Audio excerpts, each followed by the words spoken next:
जय हिंद, वंदे मातरम, राम राम सभी प्यारे साथियों को। तो आशा उम्मीद करता हूँ आप सभी बहुत ही मस्त और ज़बरदस्त होंगे। तो बात करेंगे आज बिहार डीएलएड से संबंधित रीजनिंग प्रीवियस ईयर पेपर पे आधारित वही सारी रीजनिंग जो है वही पैटर्न जो है फॉलो करते हैं आगे।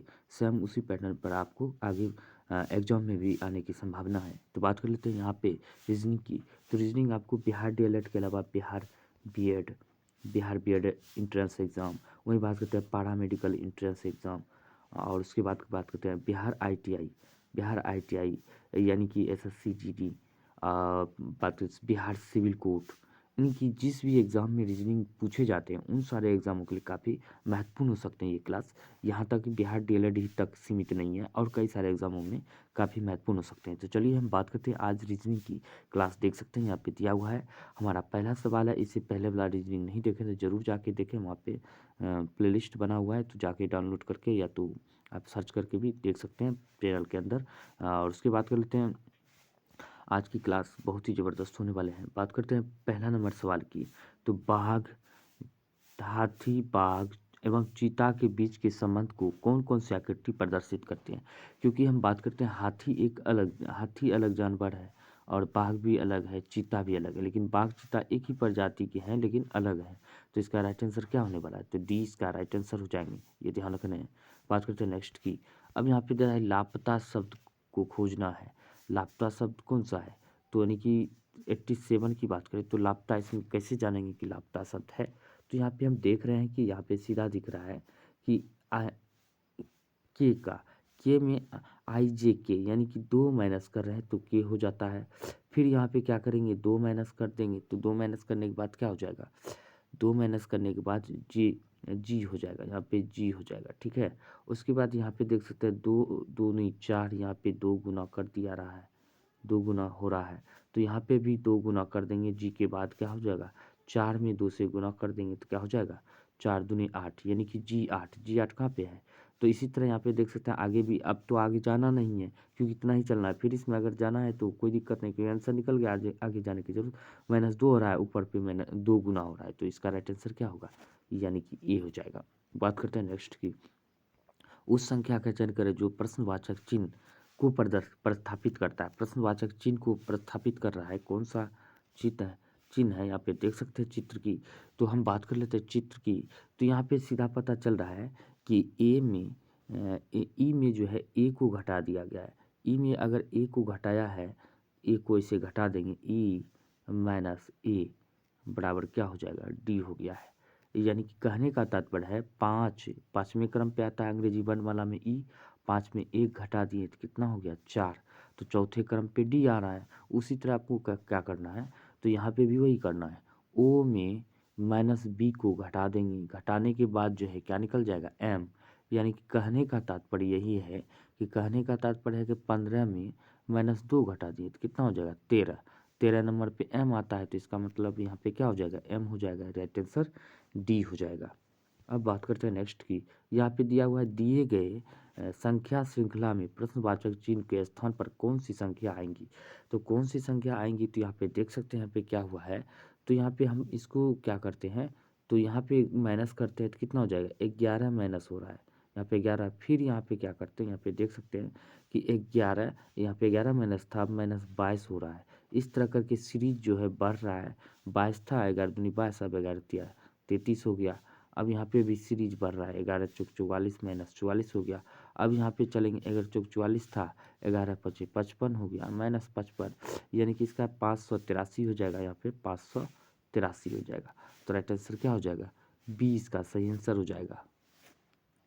अब यहाँ पे कहता है अंग्रेजी वर्णमाला में बाएं से सातवें स्थान। अंग्रेजी वर्णमाला में मन के मतलब कि कहते हैं A B C D E F, यानी कि F G H I J K L M N O P Q. हम याद कर लेना है क्योंकि लिखना नहीं है, तो लिख के बता रहे हैं क्योंकि ये लिखने में क्या होगा, समय की बर्बादी हो जाएगा। Q R S T U V W X Y Z, ये से लिख दिया। अंग्रेजी वर्णमाला में बाएं से साथ में बाएं किधर हो जाता है? इधर बायां हो जाता है, इधर से दायां हो जाता है। बाएं से साथ में बाएं से सात में, दो दो चार दो छः, बाएं से सात में जी हो गया। और तथा दाएं से आठ में, दाएं से आठ में एक दो तीन चार पाँच छः, एक दो तीन चार पाँच छः सात आठ, ये हो गया आठ में। यहाँ पे आठ में, यहाँ पे सात में। अक्षर के ठीक मध्य में कौन सा अक्षर आएगा? तो इसके अक्षर के मध्य में ठीक कौन सा अक्षर आएगा? तो यहाँ पे देख सकते हैं कितना होगा, आठ। ऐसे भी हम पता कर सकते हैं, तो लिख के अब इसके बीच में जो आएगा तो उसको गिनना है। या तो आप दूसरे तरीका से इस्तेमाल कर सकते हैं। दूसरा क्या करना है, तो दूसरा आपको क्या करना है, तो यहाँ पे करना है क्या, आठ सात, ये दोनों को जोड़ देना है। आठ सात कितना हो गया, 15। जोड़ के एक क्या करना है, जोड़ के एक, आठ सात 15, 26, यानी कि टोटल संख्या की बात करें कितना हो जाएगा, यानी कि हम बात करें तो 90 में टोटल संख्या कितना हो जाता है, यानी कि अंग्रेजी वर्णमाला में 26 संख्या होता है, तो इसमें क्या 2 से भाग देना, 13 निकल जाता है। तो अब देखते हैं 13वें क्रम पे कौन आता है, तो एम आ जाता है, यानी कि एम इसका राइट आंसर हो जाएगा। यह ध्यान रखना है, इतना ही करना, तो उससे ज़्यादा नहीं करना है, उलझा दिया है। अब बात करते हैं नेक्स्ट की। यहाँ पे दिया गया है 7 मित्रों ने एक पुस्तक को एक एक के बाद एक पढ़ी, एक के बाद एक पढ़ी है 7 मित्रों ने।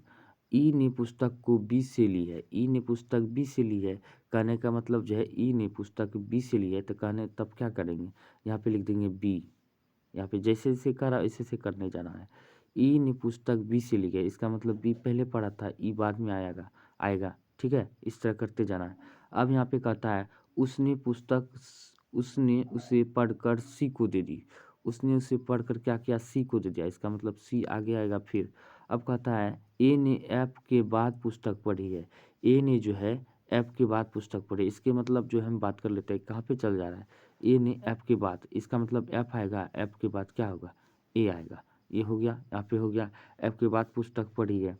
अब यहाँ पे ए के बाद एफ, ए ने एफ के ए ने एफ के बाद पुस्तक पढ़ी है परंतु जी के बाद नहीं, तो इसका मतलब जी के बाद पुस्तक नहीं पढ़ी है।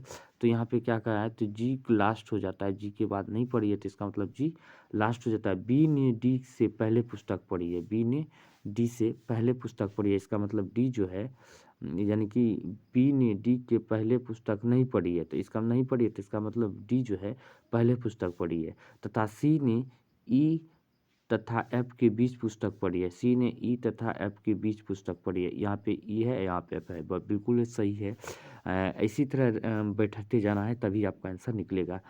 सबसे पहले पुस्तक कौन पढ़ी, तो सबसे पहले डी ने पढ़ी, यहाँ पे सीधा दिख रहा है, तो इसका राइट आंसर क्या हो जाएगा, बी हो जाएगा। इस तरह आपको निकालने हैं पढ़ पढ़ के, और कुछ नहीं है।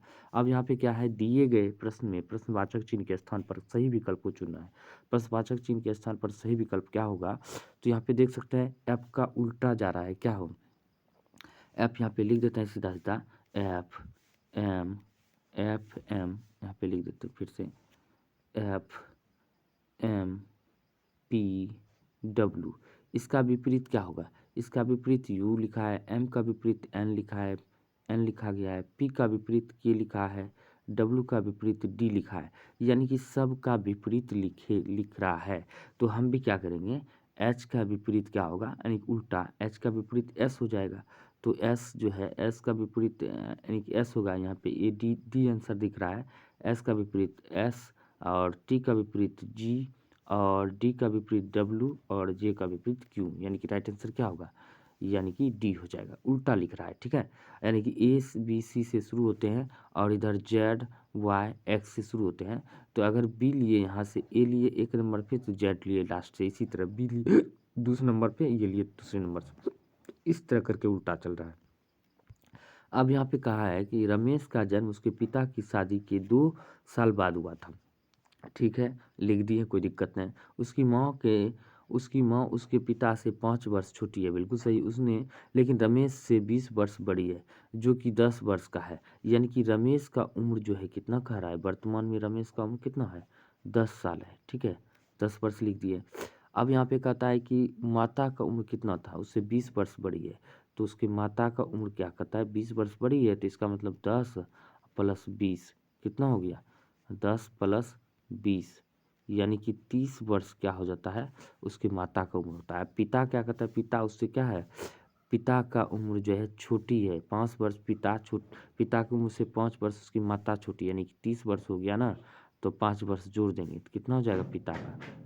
35 वर्ष हो गया। पिता का उम्र कितना हो गया? यानी कि 35 वर्ष। अब कहता है पिता की शादी किस उम्र में हुई थी? पिता की शादी किस उम्र में हुई थी? 2 वर्ष क्या होता है? रमेश जन्म के पिता की शादी के 2 साल बाद हुआ था। इसका मतलब इसका उम्र 10 साल और 2 साल बाद हुआ था, 12 साल। यानी कि 10 प्लस 2 जोड़ के कितना हो गया? 12 साल हो गया। यही 12 साल 35 में क्या करेंगे? इस 35 में 12 साल घटा देंगे तो कितना हो जाएगा?